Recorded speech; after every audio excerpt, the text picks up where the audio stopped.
তোমাদের জন্মের আগে সংস্কার শব্দটি বাংলাদেশে জাতীয়তাবাদী দল বাংলাদেশের মানুষের কাছে উত্থাপন করেছে। যত নির্বাচনের পথ বিলম্বিত হবে,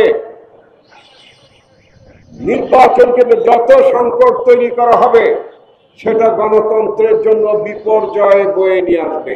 এটা গণতন্ত্রের জন্য শুভ দিক নয়। অত্যন্ত দুঃখের সঙ্গে আমরা লক্ষ্য করছি কিছু কিছু রাজনৈতিক দলের তরফ থেকে, এমনকি নতুন একটি রাজনৈতিক দল যারা গত কিছুদিন আগে দল তৈরি করেছেন, তারা বলা শুরু করেছেন এই সংস্কার প্রস্তাবের শুরু থেকেই নাকি বিএনপি বিরোধিতা করছে। ভাবখানা হচ্ছে এমন যে বিএনপি সংস্কার পছন্দ করে না। তোমাদের জন্মের আগে সংস্কার শব্দটি বাংলাদেশে জাতীয়তাবাদী দল বাংলাদেশের মানুষের কাছে উত্থাপন করেছে। বাংলাদেশের জনগণ যখন কেউ সংস্কার চায়নি, তখন বিএনপি বলেছে এই রাষ্ট্র এইভাবে চলতে পারে না, এই সরকার এইভাবে সরকারি ব্যবস্থা এইভাবে চলতে পারে না। বাংলাদেশের কোন জনগণ কি বলেছিল প্রধানমন্ত্রী এবং প্রেসিডেন্টের ক্ষমতার মধ্যে ভারসাম্য থাকা দরকার? কিন্তু আমাদের নেত্রী, আমাদের পার্টির চেয়ারপারসন বেগম খালেদা জিয়া বলেছিলেন প্রধানমন্ত্রী এবং প্রেসিডেন্টের মধ্যে ক্ষমতার ভারসাম্য থাকা দরকার।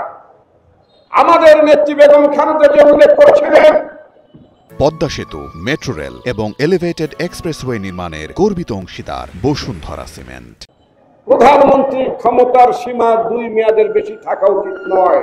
ওনাকে বাংলাদেশের জনগণ ওনাকে জিজ্ঞেস করেছিল যে আপনি 3 মেয়াদে থাকতে পারবেন না, আপনার দল থেকে প্রধানমন্ত্রী নির্বাচিত হলে 3 মেয়াদে থাকা যাবে না, এই কথা কেউ বলেছিল? কেউ বলেনি।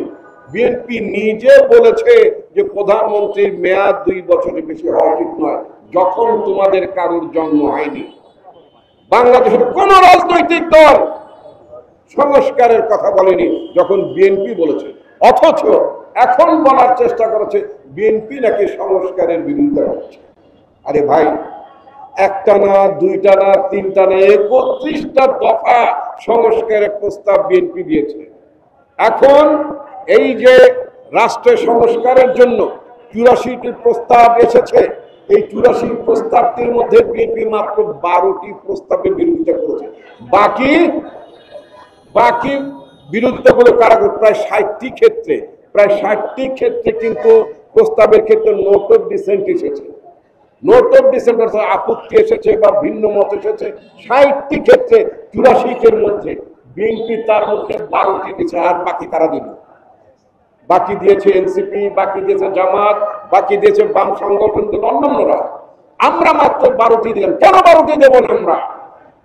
যদি প্রশ্ন তোলা হয় যে বাংলাদেশ রাষ্ট্রে আল্লাহর প্রতি আস্থা স্থাপন করা যাবে না, আমরা মানব? আমরা তো আল্লাহর সার্বভৌমত্বে বিশ্বাস করি, আমরা তো সেই প্রস্তাবে রাজি হতে পারি না। যদি বলা হয় বাংলাদেশ জাতীয়তাবাদী, বাংলাদেশি জাতীয়তাবাদ হবে না, বাঙালি জাতীয়তাবাদ হবে, আমরা এটা মানবো? আমরা তো এটা মানবো না।